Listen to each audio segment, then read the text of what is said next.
point to see a star. Every time I close my eyes. Hello. Every time I close my eyes. Hello. Oh, there's a delay. All right. Every time I close my eyes. Fuck. I gotta mute this. Shoot.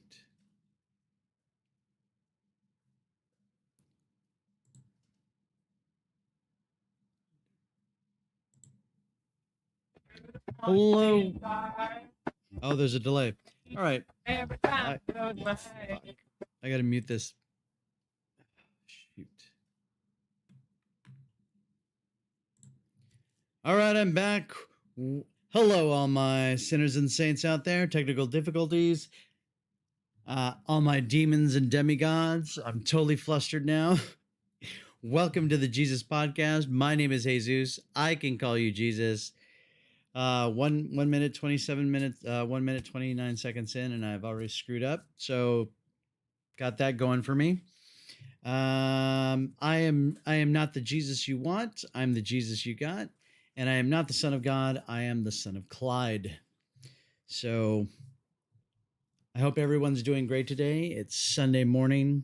It is February. It's Valentine's Day. I hope everybody out there who's got a significant other is enjoying themselves and they got plans today. Hopefully they're safe plans, nothing crazy. Me personally, I don't have any plans. It's COVID-19, not much to do in Los Angeles. So we'll see what I can't do to impress she who should not be named. I want to talk today about fear. Everybody's afraid. There's this new variant of virus. There's people who I've had COVID-19. I've had the first round of the vaccine. I'm not going to get the second round because from what I understand, I don't really need it because I already have the antibodies. And this is just kind of like like a booster shot for the strain that's out there. And what I have to say is you shouldn't be afraid of this virus. You shouldn't be in fear of it because you know what has to be done. Stop listening to those news shows. You don't need to wear a double mask. You don't need to be afraid of being in a room with somebody who has, if you're all wearing masks, and if everybody in your household is fine, then you don't need to wear masks in the house. You don't need to wear masks in your car unless that other person in the car has COVID-19 or you don't know if that person has COVID-19. My point is, for as long as I can remember, I don't know how long we'd do it, but masks have been worn in surgical operation rooms for decades, and there's not really a problem. They never suggested, oh, you need to put double masks on. No, it's just one mask. So this double mask thing that seems like overkill. I'm sure yes, 95% of everything, but what was the previous percentage? Like 90? And just to give you some anecdotal evidence, there's a podcast that I did with my brother, and in that podcast, we while we were shooting that podcast, in the room was me, my brother, my nephew, and my friend Jim, and we were in that room for over an hour, and Jim and Tyler were both 6 feet away from me and my brother. It was just my brother and I were, probably 4 feet apart, and or less, probably not even that. And I had COVID-19. I didn't know I had COVID-19, and my brother was the only one who contracted COVID-19. So I was positive, and there were 3 other people in the room, and only the person closest to me got sick.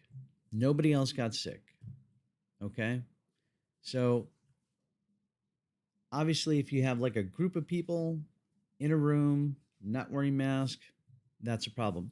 Even and just full disclosure, I work for a COVID-19 test lab. I am in the field testing people for COVID-19, and I got COVID-19 because not because of where I worked, and I'm around sick people all the time. Well, actually, that's not true. I honestly don't know what happened, how I got it. I believe. Okay, there's two scenarios. Okay, we were at a church one day, and I was testing somebody, and I guess they had COVID-19, and I had I don't know, I had something in my eye, and I just tested him, and I wiped my eye after that with my glove, which is not what you're not supposed to do, but sometimes you forget, you just your eye itches and you go for it. So that it could have happened there. I doubt it did happen there. What I think happened is that when I went to have a birthday dinner with a friend, a close friend of mine, he wasn't showing any symptoms. And well, he just thought he had allergies. It was a hot wave in LA that week, and he thought he had allergies, and it turns out he might have had COVID-19. I honestly don't know. I haven't spoken to him since. I let him know that I have COVID-19, and he said he would get tested, and we haven't seen each other since then. But either way, it's not an easy thing to get if you follow the protocol. It doesn't matter how much easier it is to spread, how much longer it lasts than the air, as long as you have that mask on, as long as your face is covered. Now, don't get me wrong, there are masks out there that I look at and I realize as I'm seeing these people wear these masks, they don't work. If you have a beard on and that mask isn't covering, if it's not covering under your chin, like let's just say, for example, if you just take your finger and your thumb on both hands, and if that area, and you touch them together and put them around your mouth and under your chin, hey, Bubbas, you know, that mask isn't going to do you any good. It really isn't. I mean, it might do some good, but if you were indoors with somebody, probably not. And there's a lot of bad masks out there. There really are. You should, like those ones that you can like pull up over your head, and I don't know, they kind of look like a. If you would pull up over your head completely, it looked like the tip of a penis. You know what I mean? The foreskin. Those, you know, those are probably the worst because they tend to disperse any sneeze that you have in a finer mist. So those aren't good at all. And N95s are, obviously top of the line. Those masks with the vent holes in them, that's good for you. That's not good for anybody else who is in a room with you or in a store with you, wherever you're at, because those little vent holes, they let the air out, but they don't let the air in, and you can get condensation on there. So you have fresh virus, just if you have it just pumping out of there, and you're not saving anybody from anything. So probably shouldn't wear those. But don't be afraid. Just follow the protocols is what I'm saying. Follow the protocols. Be smart about it. Wash your hands. Stay 6 feet away. If you're outdoors, okay. We test outdoors, and yesterday we were testing people, without any tents, but obviously they were quite distance apart. We couldn't use tents because it was so windy. But I'm never worried when I'm testing, and I never worried previously when I was testing, because I went through I don't know, I guess online tutorials, from the CDC and things like that, that explain, what needs to be done. Wear your gloves, wear your face shield, wear your gown, and everything will be okay. And I worked in the lab for, you know, 6 months. No, I started in June. So like 4 months I worked in the lab, and you know, I could only think of two people who, anybody who got sick outside the lab. So uh, it was always at some type of gathering, or they met somebody. It's always been through people and you think they're safe, and no one knows. So that's how it's spread. That's what you have to worry about. If you don't know for sure somebody has COVID-19, put your mask on. That's all. That's all I'm saying. If you don't have like a recent test that says they're negative, just wear a mask if you're indoors. If you're outdoors, you can take your mask off, but just stay 6 feet away. Just stay 6 feet away. You don't have to get close to them, and everything's going to be fine. Everything's going to be okay. Enough of that. What is up with people in cancel culture? I totally do not understand this, because I grew up in a different era, and why do we want to cancel people just because we don't like the ideas that they spout, or we don't like their opinions? It's no reason to cancel anybody. It's terrible. It's horrible. It ruins people's lives. I mean, shoot, if I got canceled for, half the stuff I did in my past, it's just wrong. You can't bring up somebody's past, unless, unless that past is recent. But I'm just saying, you can't go back into somebody's life and somebody's tweets from years ago and be like, oh, look what they did, blah, blah, blah. No, man. It's like cancel culture wants somebody's life destroyed. It's like they don't want them to make money. And some people can weather that storm, but there are others who like can't. It's others who, literally can't find a job. And uh, the only reason I think about it is because Brian Callen is one of my favorite people to watch podcasts. I think he's funny. He's a hilarious comedian. And, an accusation by somebody, first of all, is, found to be made up. But that accusation, brought him to, he had to leave his show. And that's just wrong. I mean, if you're mad at somebody, and because they're doing successful, I don't know what the reason was, but it's just wrong. Why would you hate somebody that much that you want them to, I don't know, lose everything that they have? Does that make you feel better? Does that make you a better person? It's ridiculous. I can't stand this stuff. It's like freedom of speech. They want to keep us from using words. I had a different podcast going, and I recorded it, and I didn't use it. I didn't put it out because I recorded it first, and then I go back and edit it, and I don't like the way I sound. I don't like my pauses,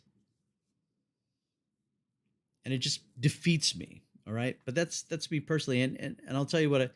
That was about freedom of speech, and it was how I was going to defend the word retarded. And the reason why I feel like I can defend the word retarded is because I never think of that word as applying to a person. And that's not because I'm naive, and it's not that people don't use it that way, but as a child growing up, to insult somebody, to insult a friend, to insult someone I didn't know, we wouldn't say, we would just call them a retard, which I think is much, much worse, because and I looked up the definitions. Retard and retarded are switched over. So, retard is acceptable and retarded is not. But I just remember growing up using that word to insult somebody, retard. And I don't use it because I had a special needs cousin growing up.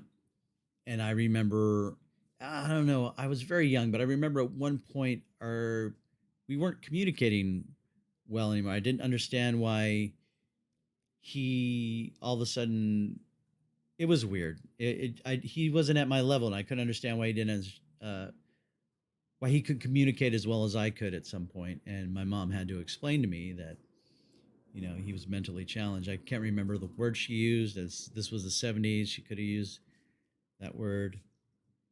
I don't know.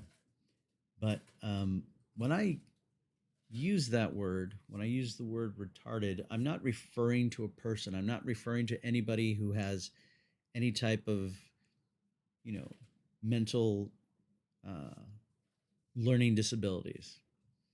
I'm referring to either an idea or a thought or an action that is, I don't know, let's see if I can give an example. Like if someone,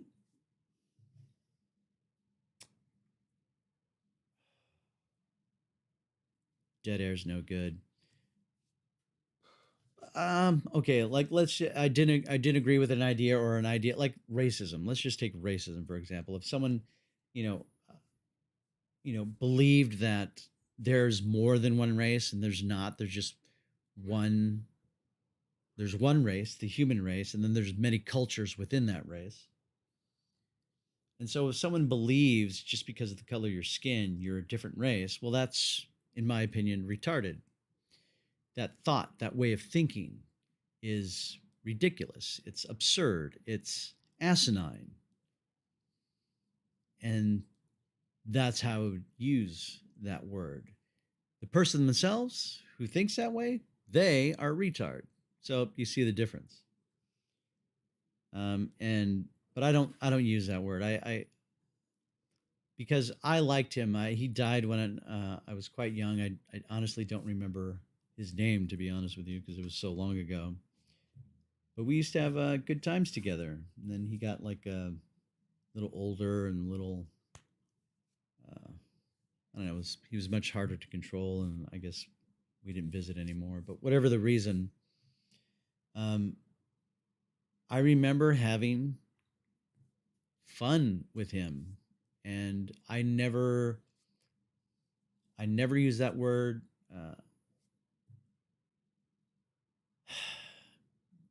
Because that always referred, because when I think of retard, I think that actually means that person. That's how I perceive it. So I don't have a problem using the word retarded because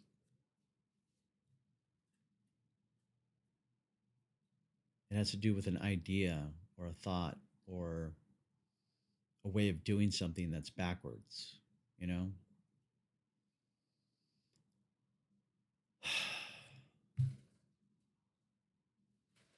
We need freedom of speech. We need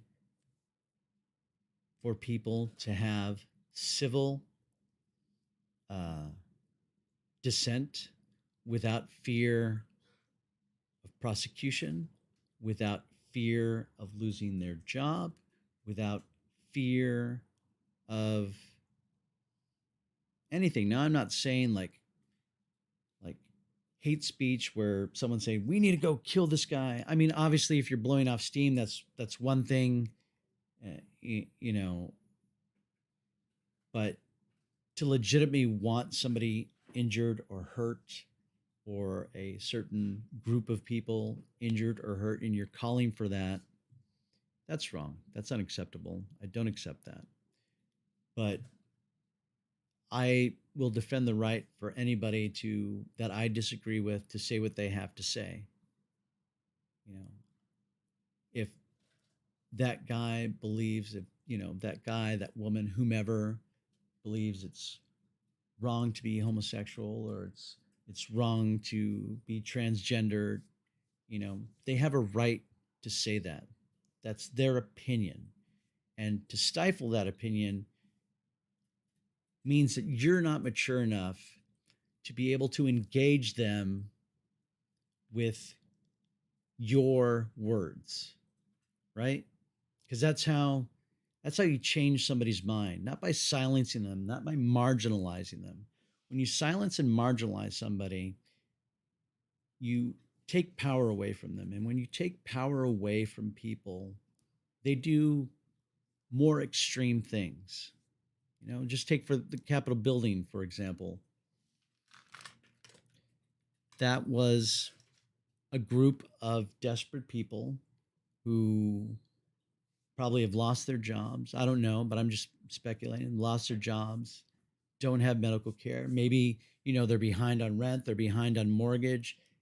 Everybody's abandoned them. They see the wealthy in this country getting richer. And the one guy that they lock onto, is only in it for himself. And they can't see that because they're so desperate for help. And this guy said he was going to come in and drain the swamp. And he took a stance against China, which I think we should, And,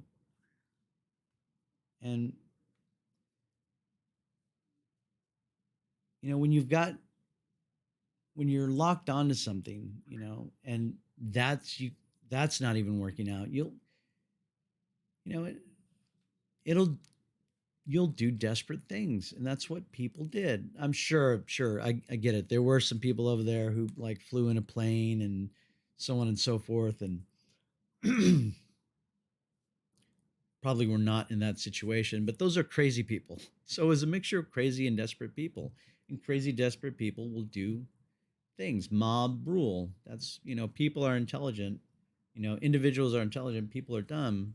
You get a group of people. I remember, look, even, I'll give an example. When like a team wins, I remember back in the 90s, UCLA won the NCAA title. I can't remember what year, but I was in Westwood at the time, and everybody went out on the street. Everybody was in Westwood. We turned over a van, because we could get away with it, because there were no police officers there. We went crazy. We went nuts with celebration because you get in that heightened state of, yeah, we can get rid of, woo. We've all been there. We've all, been in a group and done group think. That's what peer pressure is. Oh, I got to do what he does. I got to do what they said. We need freedom of speech.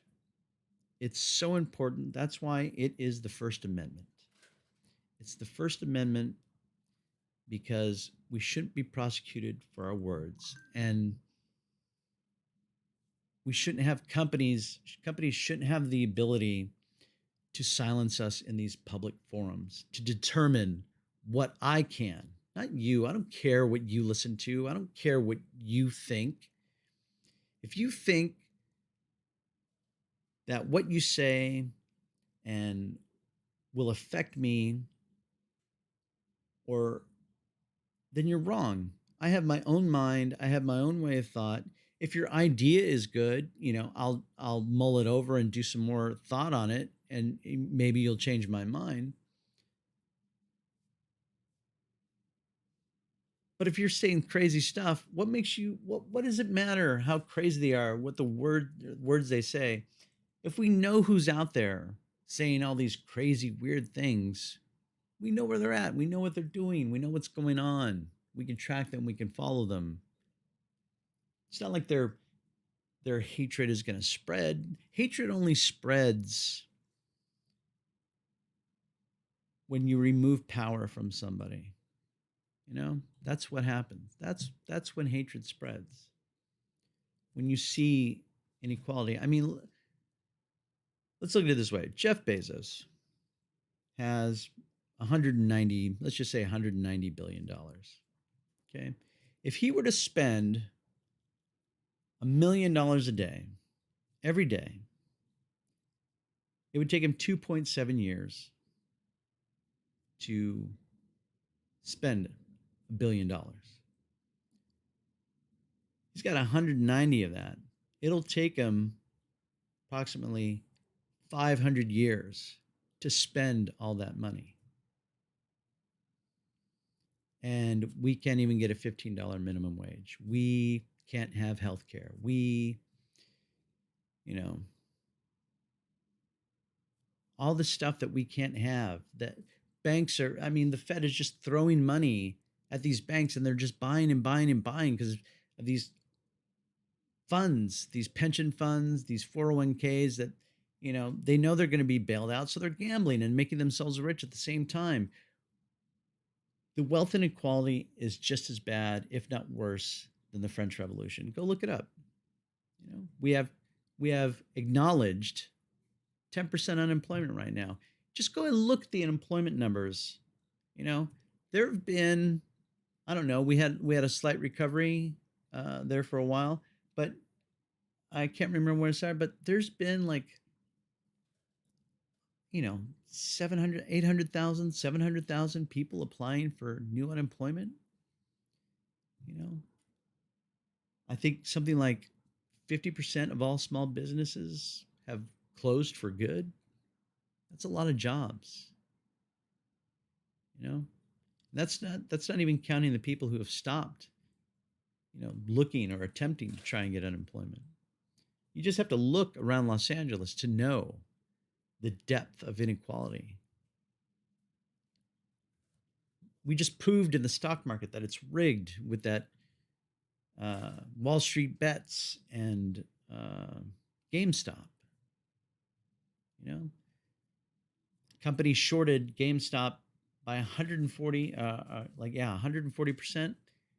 That's shorting more shares than are available. And that should be illegal. Companies, big corporations, they're just getting all this money and buying back their stock and raising prices.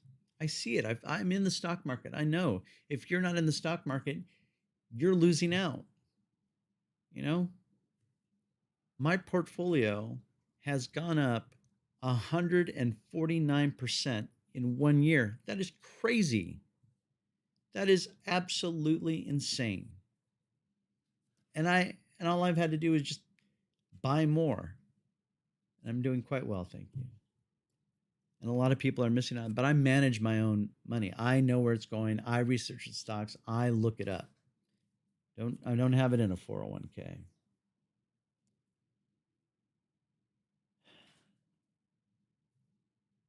Freedom of speech was so important, they put it first in the Constitution. Canceling somebody for their past doesn't do any good. I cheated on a girlfriend. I'm sure there was a time when, as a young man, when, I was with a girl and we were making out and I made advances that, trying to see like how far does she want to go without saying how. It's a game that you play when you do that. And, did I offend people? I don't recall offending anybody. I mean, I might have. I don't know. I'm sure there was one girl or another who took my hand away from her breast, but I never pressed on much harder than I never forced anybody to do anything. Is what I'm saying. But I've done a lot of bad things. I've done a lot of horrible things. I stole somebody's credit card one time. And that's when they used to send them to you in the mail. They don't do that anymore. Because I could. I wanted to see if I could get away with it. And I did. I just bought a few things and then that was it. My point is, I'm not that person anymore. And to judge me by the person I was in the past, like if you judge me when I was like a full-on meth addict, like I was in my apartment, I don't think I showered for like a year. It was bad. It was horrible, but I survived it and I'm better for it. And, if you punish somebody for their failures, if you punish somebody for their ignorance, if you punish somebody,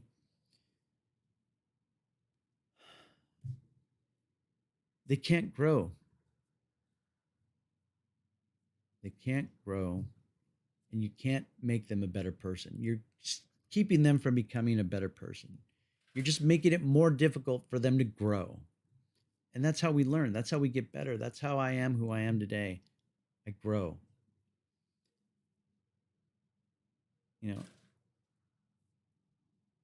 So instead of being afraid of thoughts or words, I mean, there's There's a phrase I grew up with.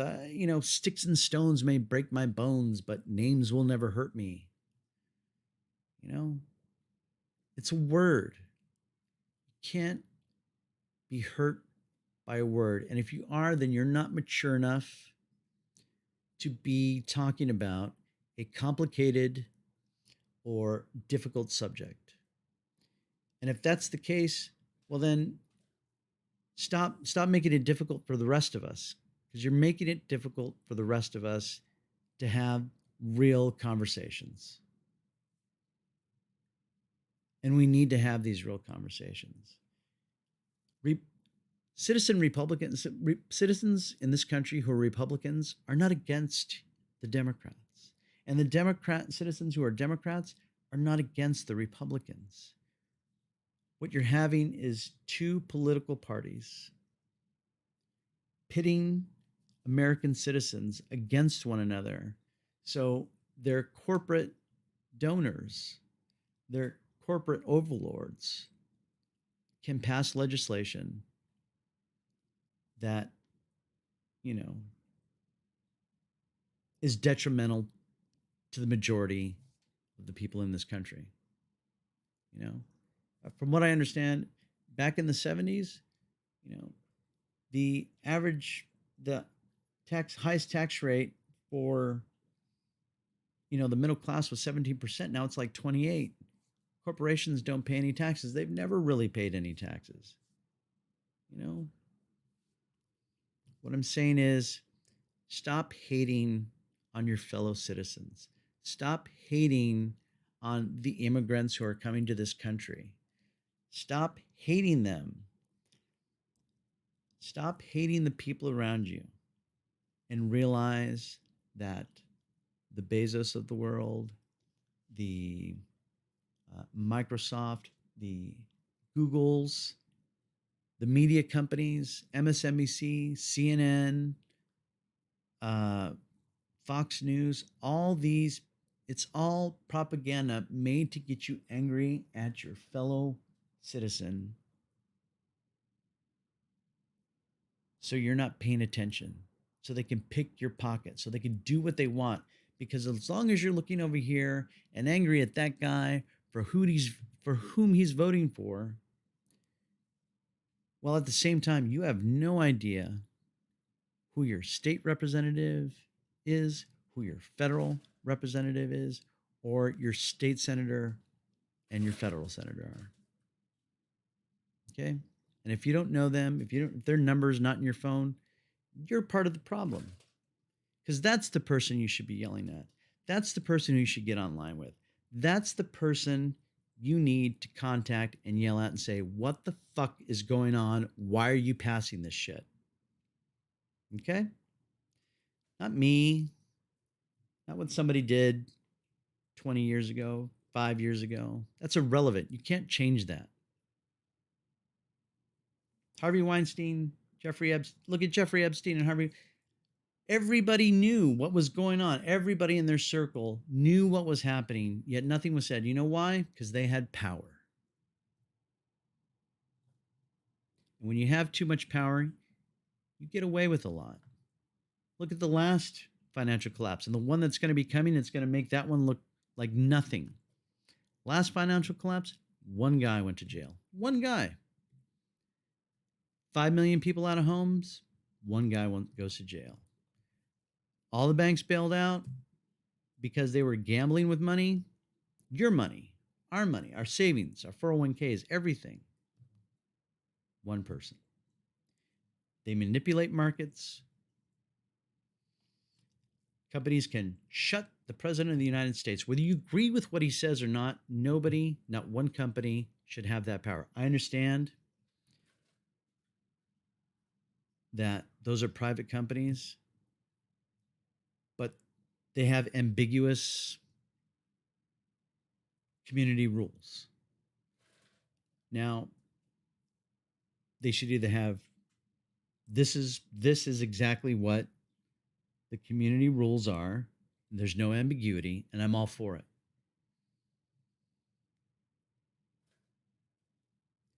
All right. Trying to It's a lot.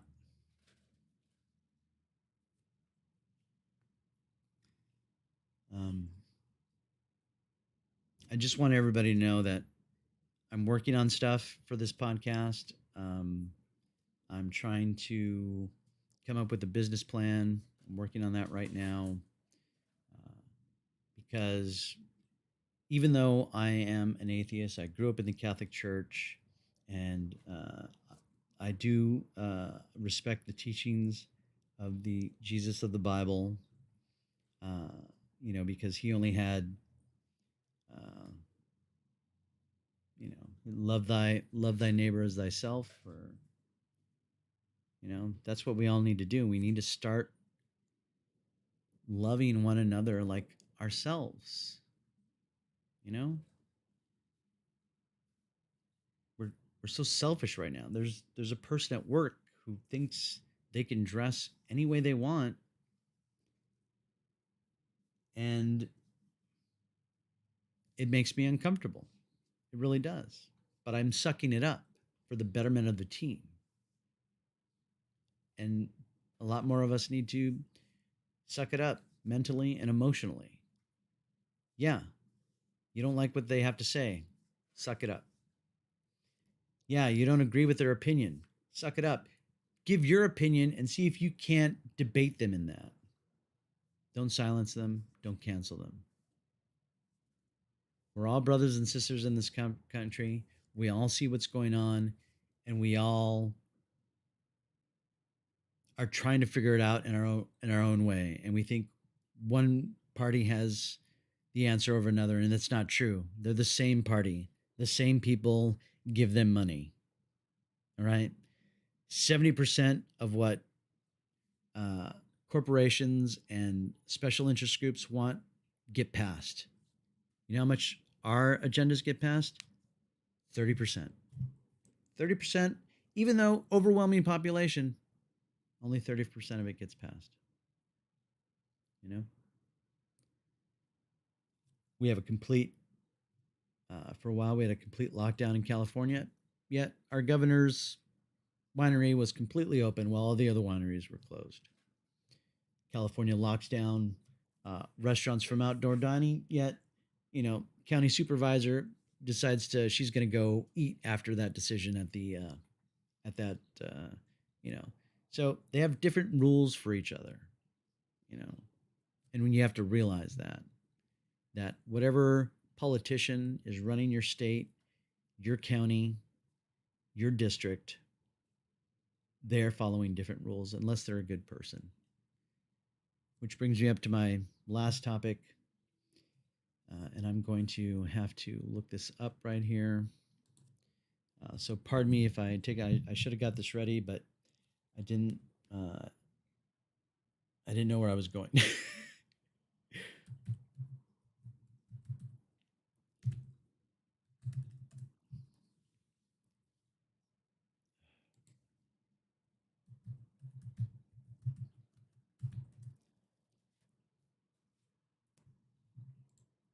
Okay, so there is this group out there called Represent Us, and they have some solutions out there.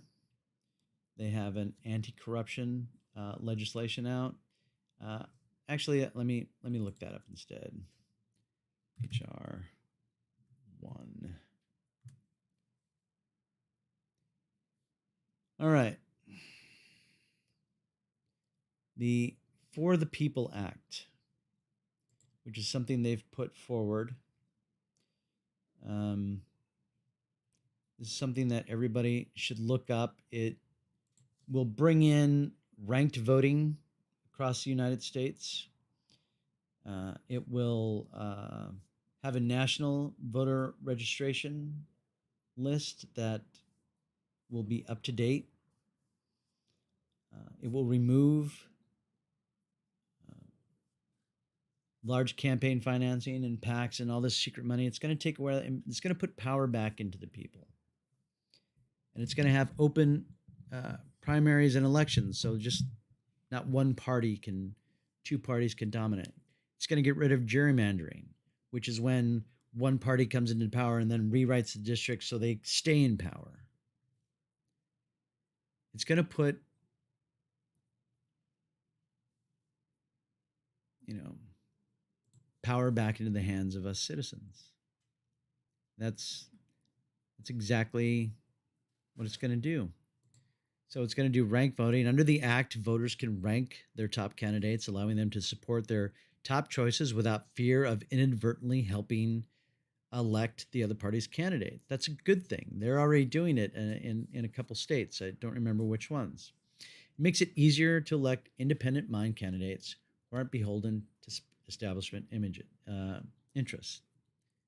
Perfect. So, like, let's say, for example, you're a Democrat and it was the election, and me personally, like, let's say I decided to, and Bernie was like available, it would be like, boom, I want Bernie Sanders. Next, I want so and so, and then next, I want so and so. And what'll happen is with ranked voting is like who's ever got the least amount, well, that goes to the person above them, and then who's ever got the least of it. So let's say, for example, that Bernie Sanders was like number 2 on everybody's list, and I don't know, and Joe Biden was, you know, top on some, 3 on another, you know, with that, because because everybody was Bernie's second choice, but Biden wasn't everybody's first choice, you know, most likely Bernie Sanders would have won, and we would have had a president who is more, you know, whose views are more in line with the rest of the American population. It's going to end the Anti-Corruption Act, ends gerrymandering by creating independent, fully transparent, restricting commissions that follow strict guidelines to ensure accurate representation for all voters, regardless of political party. Just Google, uh, districts in the state of California, in the state of whatever state you're in. Just Google that, and you'll see how crazy some of them are, and they do it that way. So, like, oh, all the Democratic voters are here, and all the Republican voters are here. It should be illegal. It will let all voters, participate in open primaries. By controlling the primaries, the political establishment controls which candidates we get to vote on. Right? Like in California, in my district, my only choice is Democrat. Period. End of story. I can't. There's no Republicans that haven't run in years, and that was because Arnold Schwarzenegger. Stupid. Uh, it's stupid. It's stupid. I don't have a choice. I have one party vote, and that is completely wrong. The act requires all candidates for the same office to compete in single open primary controlled by voters, not the political establishment. It gives voters more control over our elections and more choice at the ballot, which is what we need. I mean, if you've been in Congress for 20 years, like, 40 years or however long Nancy Pelosi's been in there, she doesn't know what Bitcoin is. She doesn't know, she's too busy, like, making herself rich by buying Tesla stock before, the administration's climate change deal comes through. It allows Americans to vote absentee. Absentee voting, also known as vote by mail, gives every American the choice to secretly vote for the comfort and the safety of their home. I do that. I don't go to the polls. I don't want to deal with the polls that day. I get mail sent to my house, put it in, boom, it's gone. I don't have to worry about it. I worry about the voting machines that count them, but that's a totally different topic. It will also change how elections are funded. Running a political campaign is expensive, but very few Americans can afford to donate to political campaigns. That makes politicians dependent upon therefore responsive to a tiny fraction of special interest donors. The act offers every voter a small credit they can use to make a political donation with no out-of-pocket expense. Candidates and political groups are only eligible to receive these credits if they agree to fundraise solely from small donors. The act also empowers political action committees that only take donations from small donors, giving everyday people a stronger voice in elections. And then it enacts reasonable term limits. When elected officials are allowed to become career politicians, our elections become uncompetitive and new ideas have a harder time being heard. This act sets reasonable term limits of 18 years total at each level of government so that candidates can focus on public service instead of staying in office. It stops political bribery, and by that it means it makes it illegal for politicians to take money from lobbyists. Fantastic. I love it. I don't think anything needs to be explained about that. It bans a ban on lobbyist bundling. Lobbyists are regularly bundled together big contributions from their friends and colleagues and deliver them in one lump sum to politicians. That should be illegal. It's bribing. It's just bribery. It's legal bribery. It closes the revolving door. Lobbyists and special interests routinely offer public officials high-paying lobbying jobs. Politicians and their staff routinely move straight from government to these lucrative lobbying jobs where they get paid to influence their former colleagues. So, like if I worked for, a congressman and then, I go work for a lobbyist, well, I'm friends with the congressman and then I, you know, use my lobbying power, my friend with him to like influence him in for what that lobbying firm wants done. And I agree with that. That needs to be taken care of as well. It prevents politicians from fundraising during work hours. They spend 3 to 7 hours fundraising a day. That's ridiculous. It's insane. Finally, it ends secret money, and it'll immediately disclose the political money line. Current disclosure laws are outdated and broken. Many donations are not disclosed for months, and some are never made available electronically, making it difficult for citizens and journalists to follow money in our political system. The Anti-Corruption Act ensures that significant political fundraising and spending is immediately disclosed online and made easily access to people. So it's going to be like NASCAR. Literally, you're going to know, who's buying, who's sponsoring that politician. And you can make a better formed decision by who's donating to them, how they're going to rule on legislation. Are they going to do a vote, yes or no, on this or not? It stops donors. It also stops donors from hiding behind secret money groups. Elections are being flooded with big money funneled through groups with secret donors. These secret groups spend money directly to influence elections and make unlimited contributions to super PACs, which run ads and elect and defeat candidates. Under the Act, any organization that spends meaningful funds on political advertisement is required to file a timely online report disclosing its major donors. And I think that's totally fair. We need transparency in our election system. All right, that's it. That's all I have to say. I went longer than I did, and I didn't expect it, but it is what it is. Don't listen to it. Do listen to it. If you don't like it, slap that dislike button. I would prefer you to slap the like button, but whatever.